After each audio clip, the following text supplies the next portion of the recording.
Wonder if we're going live somewhere. I just don't know where. It's going live now. So here we are. We should be live on Instagram. Hopefully you guys can think Wait for we're people to going. jump on. Yeah, we'll get some people jumping on. We'll Oh, see there we what's go. Yep, we're live. We're Yay! live. Finally it works. Finally it works. So we'll just give it like another minute. Wait for some people to jump in, and if you're watching it, Carrie, just turn down your volume. Oh, I just did. Okay. Cool. All right. We are here. We've got people jumping on. Sorry, we are running behind. We had some technical difficulties. It's almost as if we haven't done this before, which we have. So thanks for joining. Thanks for the likes. So Carrie, a Bastier, and I are here with Maddy, and Maddy is one of Carrie's students at Celiac Service Dogs. So she is training her brand new puppy. So I want Maddy, if you could or Carrie, do you want to introduce Maddy? Sure. Hi, everybody. I'm Carrie. I'm a gluten detection celiac service dog trainer. This is Maddy. She and I started talking over a year ago, maybe even a year and a half ago. I'll let her tell the story. But Maddy and her puppy Pippa are in my program. They started in June and they're doing great. And Maddy and Pippa do such a great job with training. All my students do. But she and I were talking and I asked her if she wanted to go live with us. And she said, yes, please. Well, maybe not. You're like, of course I'll go live. So Anything this for is, you. yeah. So yeah, why don't you introduce yourself and kind of tell us about Pippa and breed and how old she is, and then we'll kind of dive in. Yeah, I'm Maddie, and my puppy Pippa, she just hit 5 months old. She's a Moyen Poodle. She's like a very beautiful red color, in my opinion. And yeah, Carrie and I think first started talking just over a year ago after I think I found both of you. I don't know which one I found first, but I found both of you. And then I was able to get in touch with Carrie and kind of start the process there. But I didn't get Pippa until about 3 months ago. When she was 8 or 9 weeks old, and we've been training basically since she came home. But I've had help all along the way of planning the process over the last year. That's awesome. And so one thing we wanted to chat about is like a little bit about your story. So what made you decide to think about getting a gluten detection dog or celiac service dog? Yeah. So I was diagnosed like 15 years ago. So it's been a very long time. I did the math on that yesterday. And, when I first was diagnosed, I was one of those atypical presentations. But once I had that endoscopy, I learned I had a pretty severe case, which I think is tied to then later on finding out I was pretty sensitive to cross contact.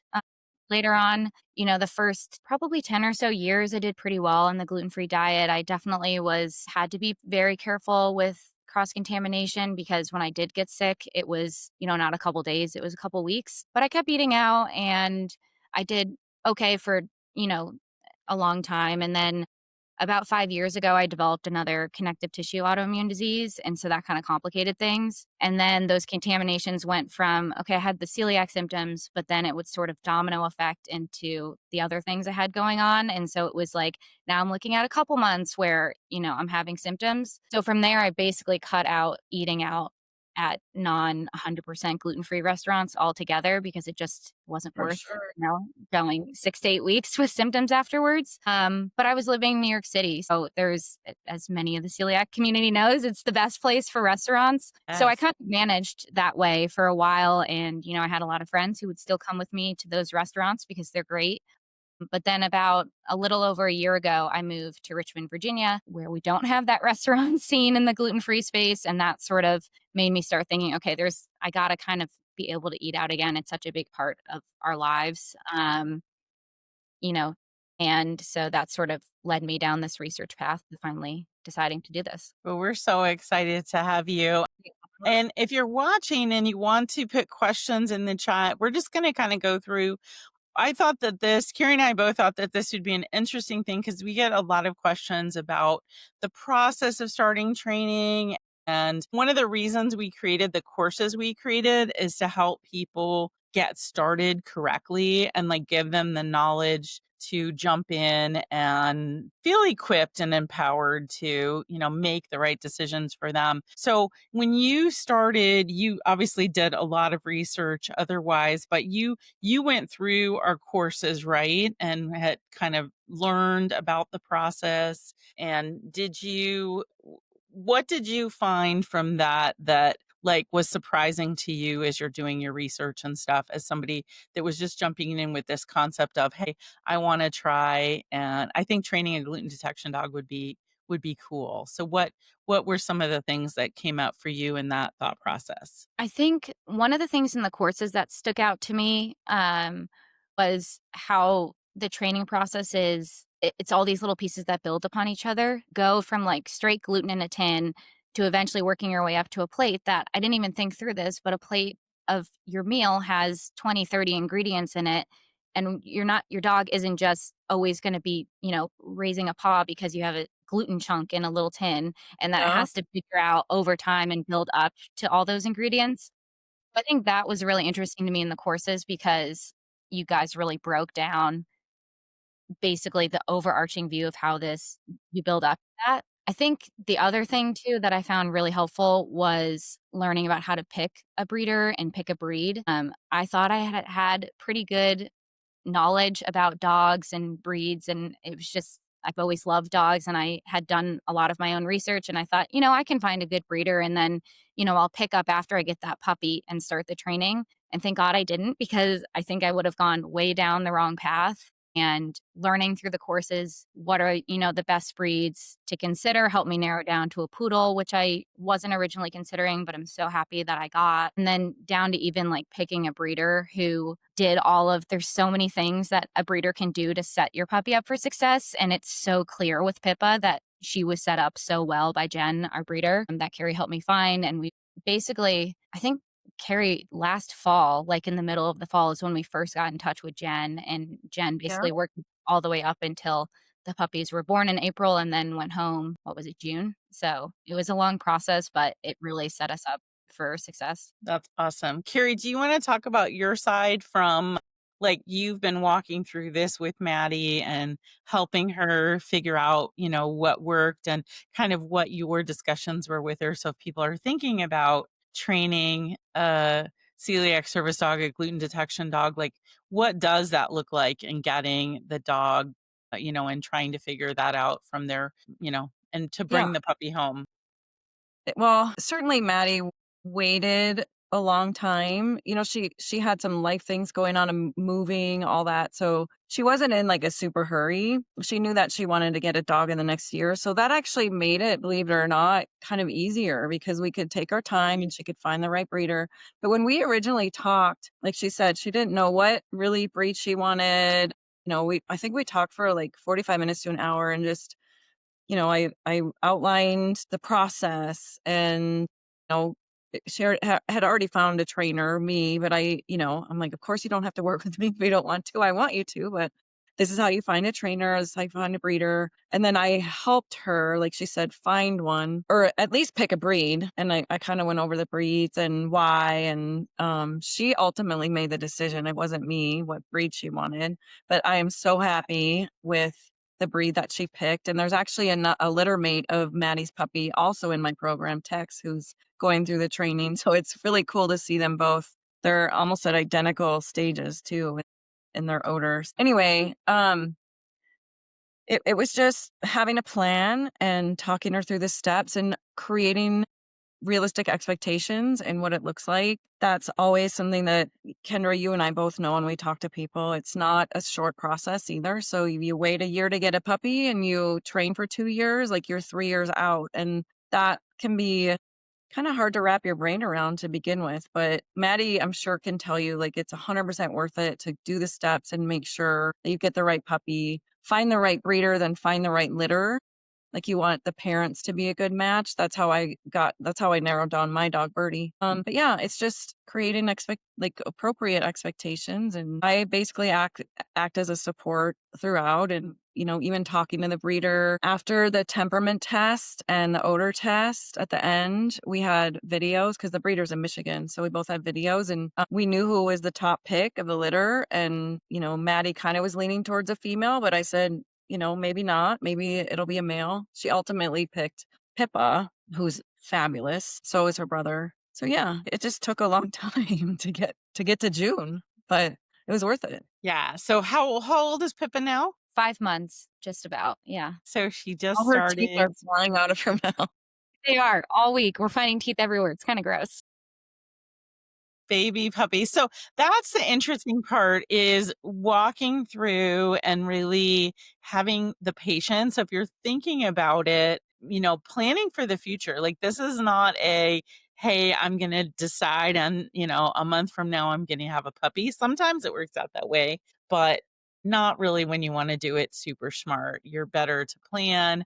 And then you want to make sure that you're testing the puppies and the breeder is preparing the puppies and stuff like that. So Maddy, you first met Pippa, how old was she when you first met her? I didn't meet her until she came home, she was in between 8 and 9 weeks old. So we had just met her on video, and then Jen was so great. And I actually have a friend who has another dog from the litter, just a pet dog.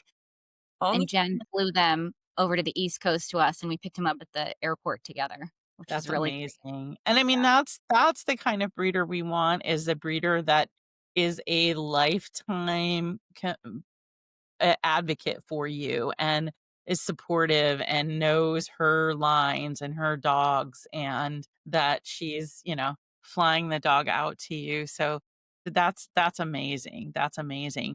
And then what has the process been like? Obviously, you started training right away with little baby Pippa. And how has it and obviously you're just a few months in. What's been the biggest surprise to you from the training process? What's most surprising that you didn't think was happening now that Yeah. you have your puppy. now that you have your puppy? I think the first was that I thought early on the formal training. So I train with Carrie twice a week on Mondays and Thursdays. And I thought that was going to be initially the hardest part because I was like, formal training, that's probably the hard part of having a new little puppy. Turns out that was the best part. And that kept me going because Pippa, I think she's so smart. And because of that, and she's so confident that she definitely was a little bit of a crazy puppy those first 6 to 8 weeks that I had her. And so there's moments where it was kind of hard, especially those early days where you're up in the middle of the night.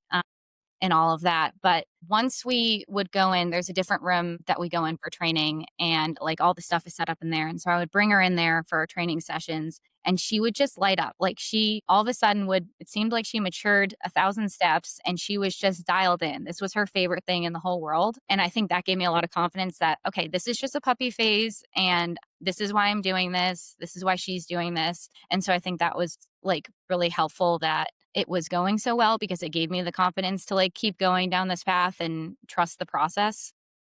Mhm. And then I think similar to that, the other piece that surprised me was how well things build on each other and how it actually in some ways goes faster than you expect. You sit there at the beginning and you're looking at this little puppy that's not potty trained and you're like, okay, I have 18 to 24 months until we're actually out there in the world doing things. It's kind of overwhelming, but the way that I've been training with Carrie is the things just build upon each other, and over time, all of a sudden I'm looking back and now this might not make sense for the viewers, but we're up to control jars, which is a big step. And Pippa's signaling when she smells her gluten, and we're starting to really tie in the all clear signal. And I wouldn't have expected my 5-month-old puppy to be able to do that at this point. And it just all of a sudden I looked back and it just goes so smoothly. It was really Yeah. fast. Addie, It's a talk about Oh, go ahead. No, go ahead, Carrie. Did we lose Carrie? Maybe her audio for a second. Carrie, we can't hear your audio. So I think it's super exciting. Sorry for anybody that's watching on Instagram. I realized that the screen wasn't switching by speaker. So hopefully it's working now. So hopefully those people that were watching are coming back to us. So Maddy, what alert is Pippa using for when she alerts to gluten now? So she's doing the same as Suki.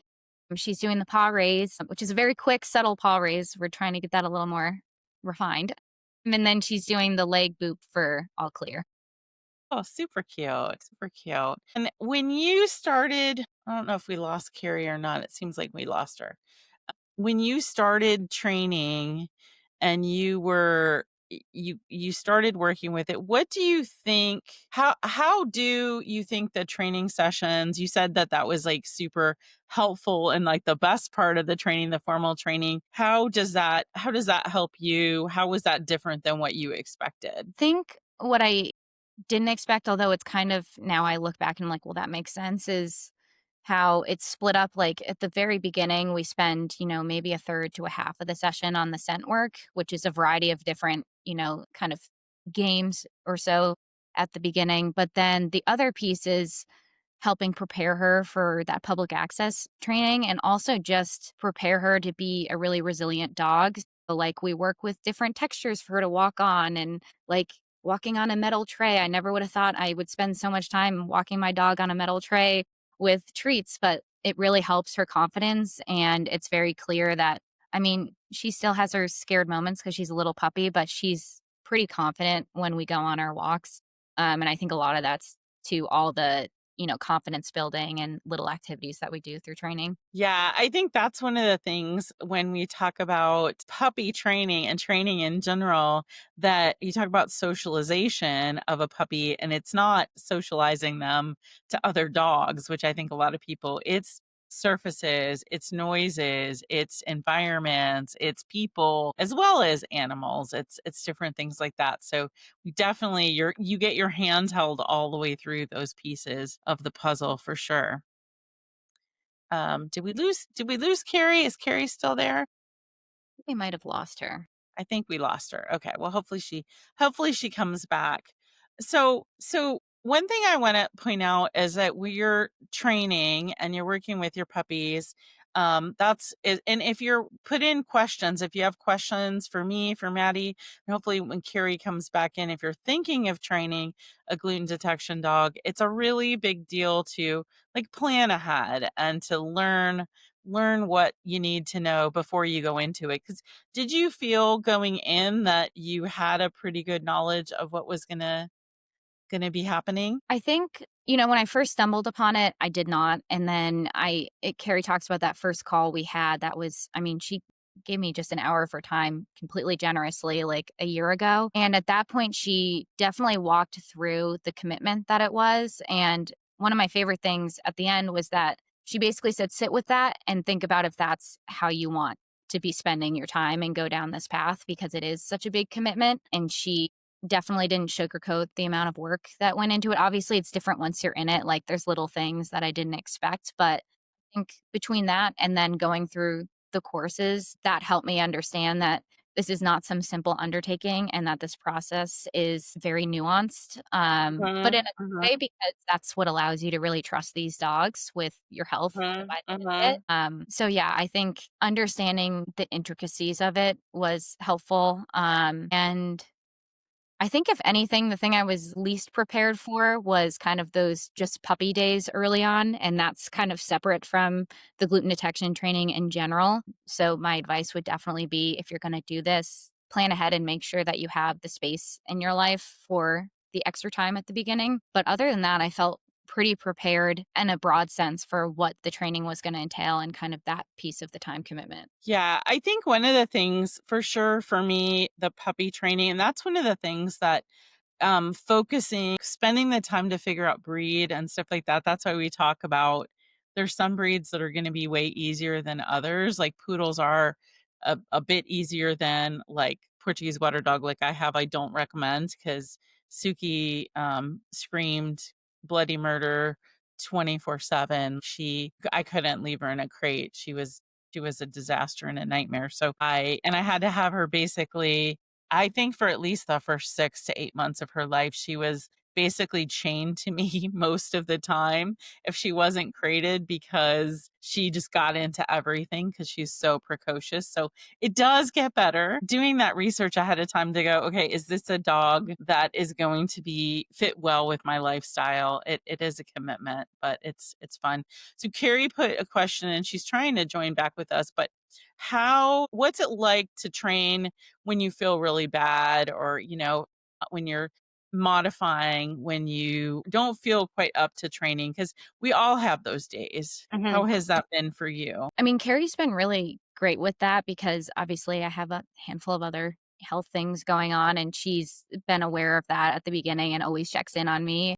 And, at sometimes when it's like a physical limitation, we're modifying what we're doing. And that's been really helpful. And I never feel like I'm getting pushed beyond my limits. I think also it was helpful that she kind of encouraged me to, break it down to smaller sessions because sometimes, maybe I'm not feeling well, or sometimes Pippa, she's a 5-month-old puppy. There are times when her attention span is short as can be. And so she can do 3 to 5 minutes at a time. And I think that's helpful to know that you can build little pieces in through the day. And actually, I'm finding that's in between sessions a little more helpful because it just clicks better for both of us. And it allows me to feel like I'm getting more training in without being like, okay, I have to carve out my own hour in addition to the other hours that I train with Carrie.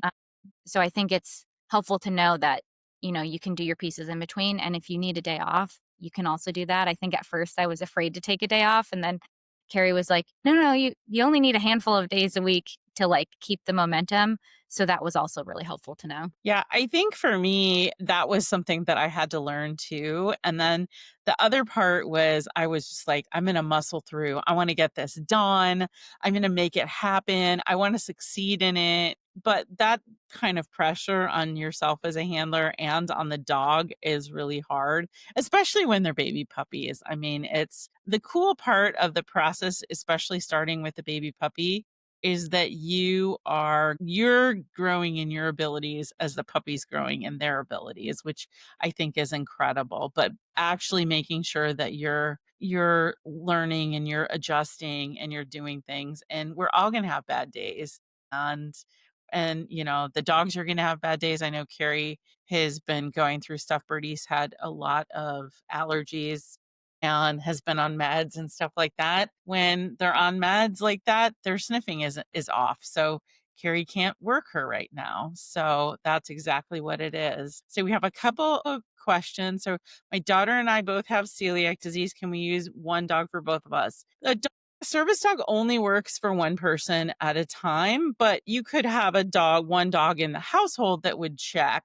So they could check all the food that you're bringing in. If you went out, they could check, but you're not going to be having a dog work for one person for a couple days and one person for another day. That just gets confusing for the dog. But you could have one in your household and have the dog help for both. And we do. So as far as somebody else said, do you sell written training lessons? You're working with a scent trainer, but it's our first time training on gluten. I do not recommend working with trainers that are not gluten or allergen detection trainers. Scent training is completely different. We actually have an article on our website, celiacservicedogs.com, that talks about how gluten trainers are different than scent trainers. And the biggest part, so I'm not a trainer, I'm just a handler. Carrie, who was on and somehow got dropped off. So hopefully she might be able to join. She is in the chat, so she can chime in as well. But the big thing with scent trainers is, for the most part, and I hear a lot because I hear negative stories from people that have worked with trainers that weren't experienced. And I can also speak from my personal experience working with a trainer that was not trained in this. They had me working with flour, which was incredibly dangerous for my health. The procedures were all wrong. Most scent trainers do not have celiac disease and are not well versed in not only what gluten is and what products contain gluten, but they also have no idea about cross contact. And early on in the process where Maddy is and training a puppy, they are very what they're doing, and it's pretty easy. It's gluten versus a not. And that that's a pretty simple binary. Like that a dog can you can get them attached to gluten, but that gluten scent is a big gluten scent. Like it's a big chunk of gluten. The challenge is as it gets harder when you add in all the pieces on a plate. So if you had a plate of food and your dog needs to detect down to trace amounts of gluten. So for my dog is, she's going to smell if somebody put a crouton on the plate and removed the crouton, she could tell me that that happened. Somebody that doesn't have the training in that is not going to be able to train a dog to do that well. And we also, scent detection is only one thing Carrie's putting in here. It's just alert to the odor versus gluten. You're training both the alert to the odor and an all clear. And that's an all clear amongst other things. So you could have, a whole plate of lasagna and throw some gluten, trace gluten in the middle of, I'm saying gluten-free lasagna, I should say. And the dog's going to find that. And that's hundreds of different scents in that one gluten-free lasagna versus, just searching out gluten or just searching out a scent in a scent trial. That's usually done with like, essential oils, and those are very strong, and gluten does not move easily throughout the room, and it's hard to pick up versus other scents, and medical scents. But if you go to our website celiacservicedogs.com, we have some articles on that go through it, and we do have courses that help you understand the difference. So if you're wanting to train a dog and wanting to start out from the brand new, to go ahead and get the full package. And right now this month for the month of September through September 30th 2025, we are offering a discount on those courses if you use the code ServiceDog50. Oh, Suki's coming up here. And the other part about, and Carrie's chiming in, the other part about gluten detection training, celiac service dog training, is that the handler is playing a role. So if you had a medical alert dog, a dog that's alerting to seizures or diabetes or something like that, that dog is just the person doesn't have to do anything. It's just their scent, their medical alert. So that's part of it. Same thing, an explosive dog. That dog is just looking for a bomb that's somewhere in there or an explosive. Agriculture, same thing. They don't have to interrelate.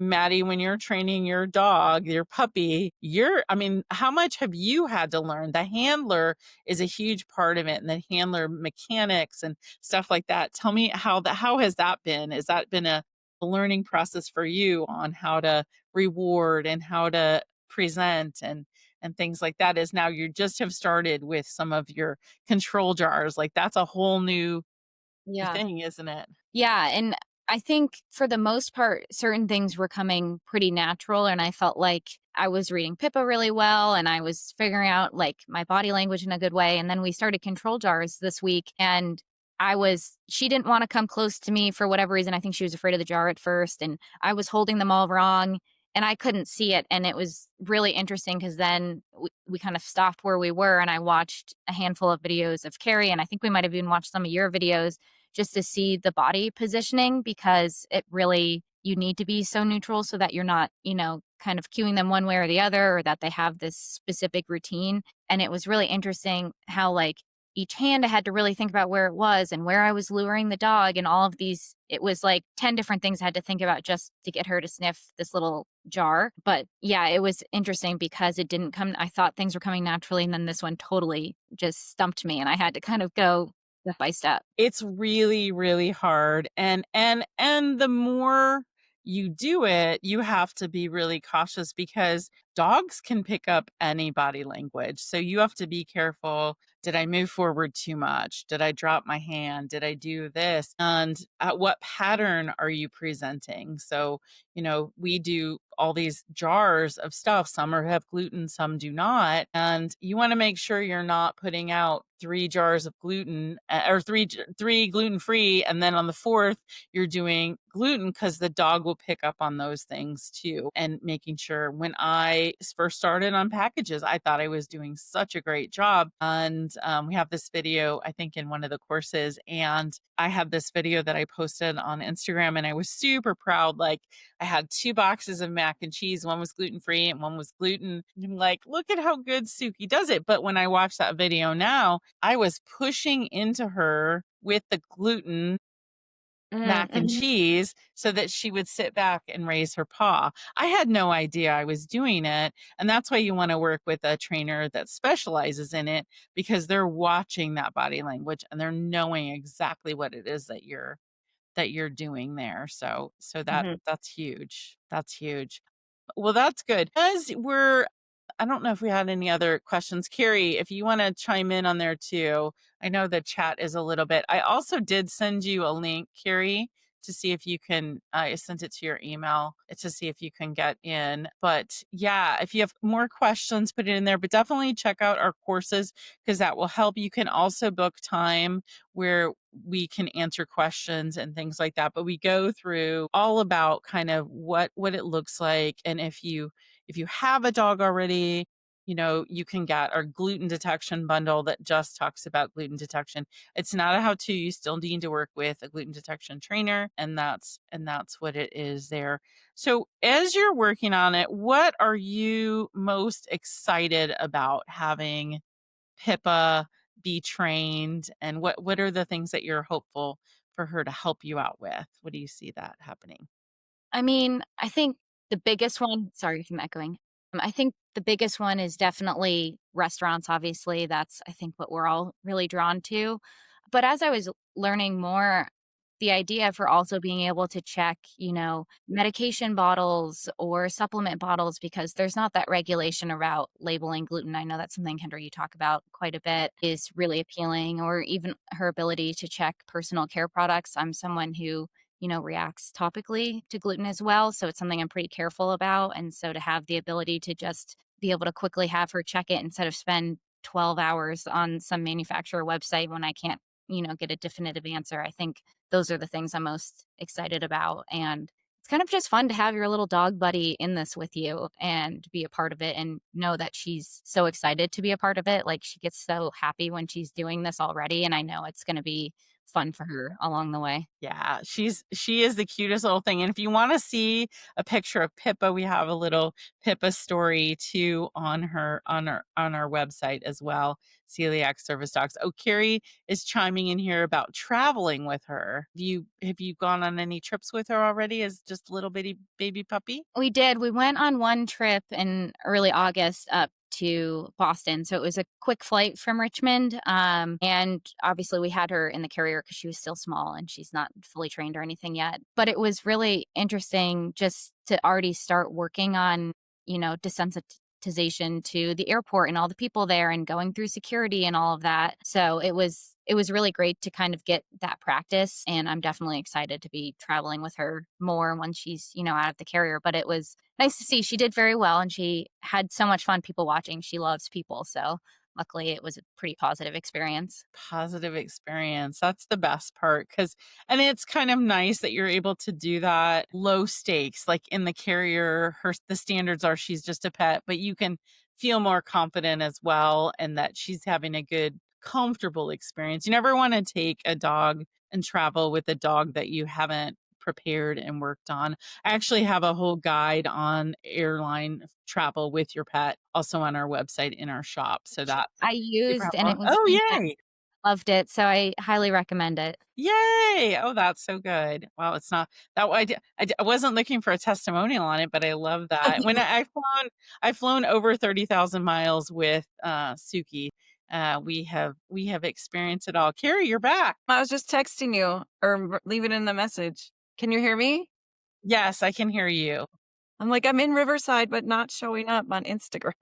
Yeah, do you wanna ask Maddie any questions or add anything to what we've talked about? We've got a little bit more. I wanna make sure that Maddie can talk about what she's doing now and share a little Yes, bit yes. about her Well, that's her I know, it's business so and exciting. stuff. I But think did you wanna chime in? yeah, I think this has been a really great interview. I am excited to have one of my students here and talking about the process of like literally not even know what breed you want to now you have a 5-month-old puppy. And so I think other people who are going to go through this process are going to be excited to watch this. It's been an absolute pleasure having you and Pippa along this journey. So, yeah, I mean, you've done such a good job with training her. Just even, there's been a couple lessons where you're like, Carrie, oh my God, she's barking at everything. Like, what do I do? It's the witching hour, just like puppy stuff, just having good support. And I've loved being that for you. But also, you really met Pippa where she's at, and even with the cats, and just understanding that she's a baby. And again, going back to the expectation thing, just setting realistic expectations now that you even have her. So you've done an excellent job, and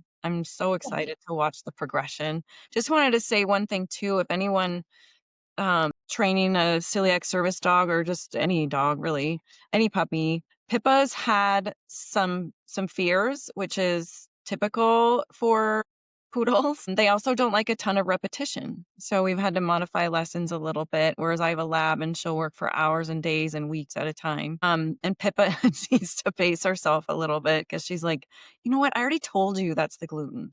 Do I need to tell you again? So increasing Suki's like that too sometimes. So just increasing Suki motivation, is that and way. you've done really well with that. I have a 8-month-old poodle puppy at my house right now, and it's witching hour, so you might see a puppy fly by, or the room shake. But yeah, so just even starting as a puppy with the puppy training, meeting her where she's at, even with her teething, she hasn't felt good some of these days, and you don't let it get you down. Like roll with the punches, and you're really fun to train because you're like, "Okay, well, we'll do that tomorrow." And that's really helpful having that attitude where you don't set the expectation on yourself or Pippa to just and of course, if one of my students did, I would talk him through it. Here he is. This is Teddy. He loves to lick. But yeah, you've done amazing. And this interview has been amazing too. You are just awesome. So tell us about your business. I know that you just started your own business Yes, with celiac. very fresh. Yeah, so I just started my own functional nutrition practice, because I really think I'm working with people who have celiac disease because I think that there's, a lack of support and people often need more support than you're kind of getting right around your diagnosis or even the, first couple years after. You get that diagnosis and then they're like, okay, go gluten free and it's for the rest of your life. And maybe they're telling you what cross contamination is, sort of, and maybe they're telling you to change out your cooking utensils, but you're not really getting much more beyond that. And I think there's just such a big gap in, how to, troubleshoot cross contamination and how to troubleshoot ongoing symptoms. Is it from gluten or is it from, ongoing gut health issues that you have because your intestines have been damaged for years before your diagnosis? And there's so little education around how to That's a kind of huge piece. rebuild your health Yeah, after that. So I'm really trying to be that place to, obviously help you live safely gluten free, but also how to really understand how to fuel your body with balanced nutrition and heal your gut health and also just support your immune system because like myself and many others, you may have already had another autoimmune disease or you might develop one because these autoimmune diseases like to cluster. So I think it's really important to kind of support that overall body that you have living with these autoimmune diseases. So that's what I'm doing. My business is called Celiac Compass if you want to look me up, and I'm looking forward to helping people. so you're on Awesome. I'm gonna Instagram? put it On Instagram, I'm on TikTok. Website is still being built. Like I said, I'm very fresh with the like structure of the actual business, but I am trying to take a couple clients this fall. So if anyone's interested, definitely reach out. And if not, just follow along for, tips and Yeah, recipes and all the stuff that I'm posting. because 'cause you're in grad I school was too, right? I'm not in grad school right now. I went through, a functional nutrition program and completed that like Oh, yeah. a year or two, as well as a health coaching program. But right now, this is what I'm doing. Okay. Yeah. Oh, I misunderstood. I'm gonna drop it's celiac.compass. Celiac. Dot compass. I'm gonna drop it's celiac dot compass. on Instagram, so you can follow Maddy. And then you have a page for Pippa too, don't you? I just posted her on that page. So if you want to see Pippa, she'll Oh, okay. also be posted periodically. All right. Put her up there because she's really cute and fluffy right now. So we'll be bringing more Pippa content. No, I wish I I could put a put it in the I put it in the chat right now, and then I will also put it in the show notes when we do the repost of this. But that's so exciting. I'm really excited for you, and I am so thankful that you came on. I want to give a little bit of chance if anybody has any additional questions. I put our website in there, celiacservicedogs.com, and then also our code for the month for the courses, Service Dog 50 for 50% off. So if you want to get the courses, that's a great way to get started. Hey, so if you have any questions, just drop them in the chat. We'll take some more questions and we can answer them. I do know that a few people asked some questions before we got started, and they were asking in terms of wanting to, how long the process takes, and it takes 2 years to train a gluten detection dog. So that is what it is, give or take. But if other people have some questions, I'm going to put a grid screen to see if we can see everybody here. Oh, that doesn't work.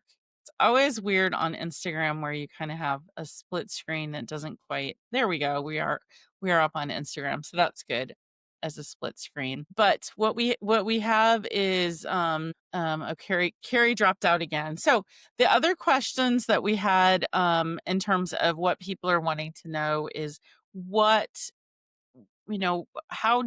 what kind of dogs? We always get questions about what dogs it is. So you're working with a Moyen Poodle, which is going to be like a medium-sized poodle, and she's super cute. We also always recommend like Labs, Goldens. Those tend to be very consistently standard poodles as well. But all of those are really good dogs. You don't want to get any dogs that are the brachycephalic, the smushed in nose types. That tends to not be a good choice for gluten detections just because of their anatomy. And dogs that are super, super high drive can be somewhat challenging as well. So that's another question that we had in the chat from before when I asked before. But if anybody else has any other questions, Maddy, anything else that you want to add tell us more about if you wanted to add anything more about your business? I think the only thing I would say, and I was not asked to say this, I'm saying this completely voluntarily, is definitely check out the courses because if you're interested at all, they're not like a massive time investment, but they cover everything you kind of need to know if you want to do this. So I highly recommend those. And if you're thinking about this, definitely get help from people who know what they're doing with this, not just like a regular trainer or just go to any old breeder, because I think the reason that Pippa is doing so well in this program is because of all the groundwork. So just again, definitely that's kind of the route I would recommend taking. But Well, thank you. Thank you. Well, I appreciate that. That's really good. And I mean, that's the reason why we wanted to do this is because I didn't know any of it when I started and I made so many mistakes. And that's actually how Carrie and I even met each other is because she saw me making these really bad mistakes on the internet and sent me a DM and was like, "You're going to kill yourself," basically. She didn't say that, but that's how I remember it. I actually found the email or the DM just last week I found it. But it's one of those things that it is supposed to be a really exciting process. It's a lot of work. It's a marathon. It's not a sprint. So you're in the long haul, but it's supposed to be fun. It's supposed to be fun for the dog and it's supposed to be fun and enjoyable for you. That doesn't mean it's not hard work, but it's just like learning a sport or learning an instrument is that skill builds and you get, as it gets harder, you get more skills and more abilities and you're getting trained just as much as the dog.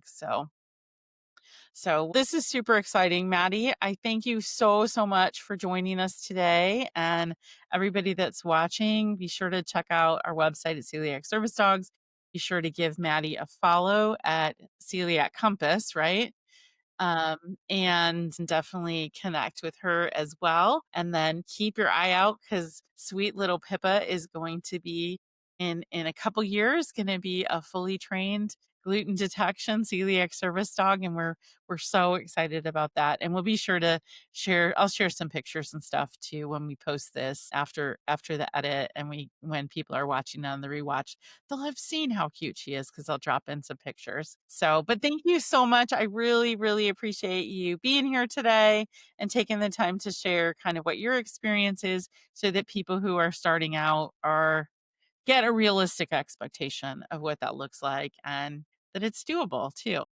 It is. It's great. I highly recommend it. And thanks for having me. This was great. Thank you so much. You have a great day, and everybody, thank you for watching. We so appreciate you being here.